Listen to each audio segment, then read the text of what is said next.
A couple of years ago, when I started to really get into horror movies, I dedicated myself to watching the entirety of a couple of specific franchises that had piqued my interest. One of these was Halloween, one was Alien, and one was Friday the 13th.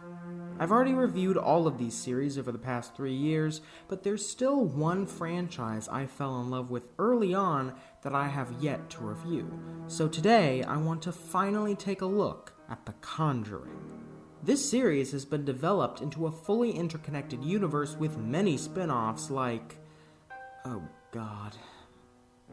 The Nun. You should have kept running when you had the chance, Frenchman! I'm French-Canadian. But for now, I'm just planning to cover the 3 main movies in the trilogy, starting with the original Conjuring, released in 2013.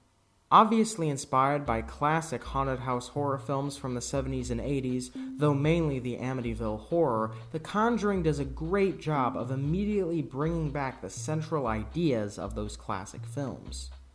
It starts out with a cold open describing the story of a doll that acts as a conduit for a demonic entity named Annabelle. Nowadays, due to the spin-off series about this doll, Annabelle is a legendary horror icon, but in this original film, she was just the appetizer, and that's pretty incredible. Of course, what we're shown is a mere introduction to the 2 main characters of the entire trilogy, Ed and Lorraine Warren, who, just like the Annabelle doll, are based in reality. These 2 were real paranormal investigators, which makes the title crawl afterward even more bone-chilling. The fact they describe it as based on true events honestly reminds me of the original Texas Chainsaw Massacre. Now, obviously, this movie isn't nearly as convincing that it's real due to, among many other reasons, the clearly far higher budget and unrealistic supernatural elements. Still, though, just the thought that something like this could have really happened makes it far more creepy.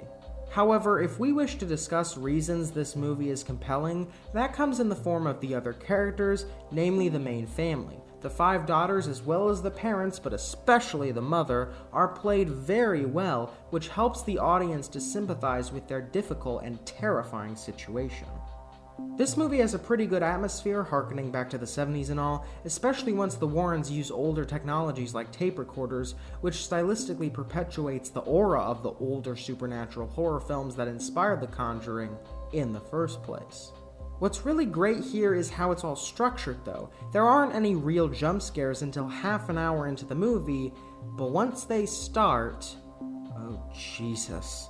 A lesser film would have treated its audience like children and forced in tons of fake-out jump scares early on to keep them entertained, but The Conjuring takes its time, setting up the creepy little nuances of the house, all of which are eventually used in an effective and creepy way. Well, except for the fact that the toilet doesn't work, they don't really utilize that. Things such as the dog not wanting to go inside, the mother's bruises, and the constant low temperatures in the house all raise suspicion, but there's still a level of plausible deniability and skepticism. This makes it less jarring when the actually demonic stuff starts happening, but also more creepy because it's been built up to for so long. The family living in the house, as well as the Warrens, kind of have their own storylines here, which I didn't remember being the case until I rewatched it, but I think it also works to the film's benefit. It takes a long time for the 2 families to meet, which is very logical. There are good reasons for both parties to be hesitant, and it takes a truly compelling series of events for them both to be convinced. And that series of events is kicked off by one of the best scenes in the history of horror cinema, the clapping scene.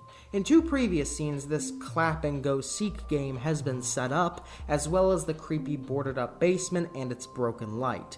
All of these individual elements are introduced at an earlier point, which makes it so much more terrifying when they're used in this way. I really can't do it justice by simply describing it. You definitely need to see the scene to understand, but just know that it's the kind of jump scare so clever that it made me chuckle after it made my body jolt, and that's the type of horror that these movies excel at. Not only that, but right afterward there's another jump scare, this time using a different technique. Rather than leaving us both metaphorically and physically in the dark, causing us to be unsuspecting as to what will scare us, This wardrobe scene is a misdirect that leads us to believe something's inside of the cabinet when it's actually on top. These scenes are both incredible and unforgettable, and they lead brilliantly into a turning point within the plot where the Warrens show up to exorcise the house. And the fact that their gearing up montage scene has a song in the background with a clapping chorus is just a stroke of absolute genius. Funnily enough, this ghost in the music box's mirror, Rory, scared the crap out of me when I first watched the movie. I'm not sure why, maybe because he looked like an old-timey clown a little bit or something, but as we discover, he is not the one to fear. As the Warrens investigate the house, they find out that a witch lived there previously and has possessed mothers throughout the past decades, forcing them to kill their children just as she did. This realization causes a whole lot of chaos, such as this scene of one daughter being thrown around the house by her hair. The effects in this movie as well are very good. I don't know how much of it was CG and how much was practical, but they did a great job of making things look surreal and supernatural without being laughable or ridiculous. And the cinematography too. Like this one shot that flips around, oh man, it's so good and demonstrates perfectly how well they utilize such a small interior setting. Normally, that's a limitation for horror movies, but in The Conjuring, the house feels like it's a character in the story, or perhaps just the witch's weapon. As the Warrens' daughter gets dragged into the situation as well, everything starts to go absolutely crazy, motivating the Warrens to perform an exorcism on the mother in one of the craziest, most memorable scenes in a modern horror film. The chilling, droning score, the horrifying screams from the mother's actress, and incredibly disturbing imagery such as the part with the sheet on her head where she's upside down, or where the witch's face sticks out of the torn, bloody sheet. These all contribute to making this finale already awesome. But then it descends to a whole other level when she escapes and chases her daughter in the crawl space below the floorboards, which is claustrophobic and terrifying. However, it all eventually culminates in a surprisingly positive ending. Making brilliant use of a previous scene in which the mother opens up to Lorraine about a wonderful day she and her family had at the beach, the Warrens and the mother's family manage to win back her spirit and break the possession, which is a pretty uplifting and wonderful resolution, if you ask me. The ability of this movie to set up details and then use them in a meaningful, creative way is quite possibly its greatest strength, but paired with a fantastic soundtrack, convincing acting, an interesting atmosphere, brilliant jump scares, and highly effective cinematography, The Conjuring manages to stick out as one of the best horror movies I have ever seen. And though many, including myself, may doubt that this stuff actually really happened, I personally think the most unbelievable thing in this movie is that a family of 7 could afford a big house on one parent's income. Now that's just ridiculous. 5 out of 5. The next installment in this trilogy, The Conjuring 2, came just 3 years after the first film and really upped the ante in various ways. Double the budget, a runtime over 2 hours, and a fascinating new setting of 70s London. Many sequels go bigger, but does this movie disappoint on quality and end up feeling bloated, or does it truly manage to excel like its predecessor?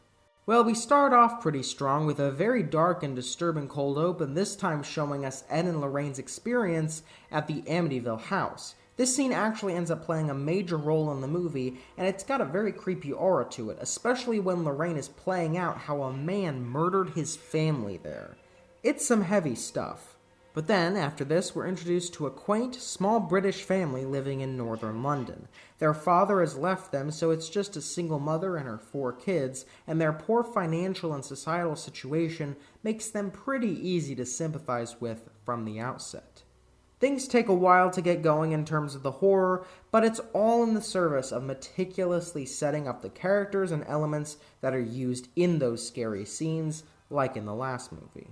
There are multiple great horror scenes around 40 minutes into the film, each of them getting increasingly intense. It begins with things in the background, but gradually more and more of the family members experience weird things. I especially like how well they capture the feeling of childhood fear here, making the audience feel just as vulnerable and confused as the child characters. But actually, a lot of this movie is more focused on those characters and having the audience get to know them. The main character of the movie is a young girl named Janet, and we really do spend a lot of time seeing her struggle with possession, which fleshes her out and gets us more invested in the plot.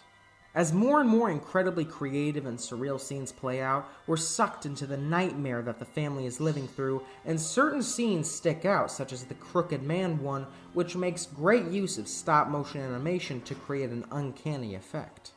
Ed and Lorraine don't show up to the house for about the first hour now, and their storyline leading up to all this is way more compelling than in the first movie. Rather than their daughter getting sucked into the haunting at one point, they have to grapple with the same spirit throughout the entire story. The conflict within Lorraine's conscience of whether or not she should help the family is especially compelling, as she's worried her premonition of Ed's death will come to fruition. This scene with the nun, where we don't know if it's a painting or the real thing due to the darkness, is very inventive and pulse-pounding. The nun in general is a great villain here with an awesome design and intimidating stature, though just like the witch in the previous movie, she doesn't show up too much and is obfuscated by the presence of other spirits and entities, which allows it to be far more significant when she does show up. You know, unlike in The Nun, where she picks up a goddamn shotgun. The Conjuring 2's horror scenes aren't as memorable or effective as the ones in the first movie in my opinion, though only slightly, and I will say that they're far more creative. They make use of some great effects and techniques throughout, which leads to awesome looking parts like the crosses being inverted or the old man rising from the water. There's also this very long sequence of Ed talking to the spirit, which in the background gradually transforms from Janet to the old man. It's very subtle yet chilling, which is a great type of horror that is underutilized in today's landscape of loud noises and intense gore. There are various dramatic and comedic scenes near the finale, such as this wonderful and heartwarming bit where Ed sings to the family and, despite all the hardship, they have a slight reprieve and moment of solace, or this hilarious remark that truly harkens back to a different era. It's so small and light. All these bits are great on their own, but also serve the broader purpose of luring us into a false sense of security alongside the characters, as we're then launched into an intense finale. The ending of this movie ratchets up the tension multiple times as we're given various twists and realizations. From the bit where Ed decides to save the girl even though he knows it might kill him, to Lorraine discovering the demon's name and using it as the final blow in a climactic showdown, the third act of The Conjuring 2 is nothing short of cinema. And they even have all kinds of shots earlier in the movie where the name of the demon is included in the background as a little Easter egg, which is so cool. While this movie doesn't excel in terms of jump scares and pure horror as much as the first one, it's still damn good in that regard, and in terms of its characters and comedic and dramatic elements, it's a bona fide masterpiece. It takes a special kind of movie about demonic possession to end up being one of my favorite feel-good movies out there, but The Conjuring 2 has a level of heart to it that I simply can't ignore. But seriously, they should have known there was a demon in the house from the very moment it kept changing the channel to Margaret Thatcher speeches. No human in their right mind would do that. 5 out of 5. With the final movie in this trilogy, although not the final movie overall, as a fourth one is in production as we speak, the structure of the previous two films is, in some capacity, thrown out the window in favor of something far more unique. There's no cold open dealing with a different case this time. Instead, it starts with the exorcism of a little boy, which is a very intense and well-done scene involving some beautiful shots right off the bat and the terrifying sight of the boy's body contorting in a truly sinister way. Additionally, Ed Warren is put into cardiac arrest during this affair, which nearly kills him and leads to a far different aura in the remainder of the film. The Warrens are more vulnerable here due to this incident, and that ends up making the structural change feel very justified in my opinion.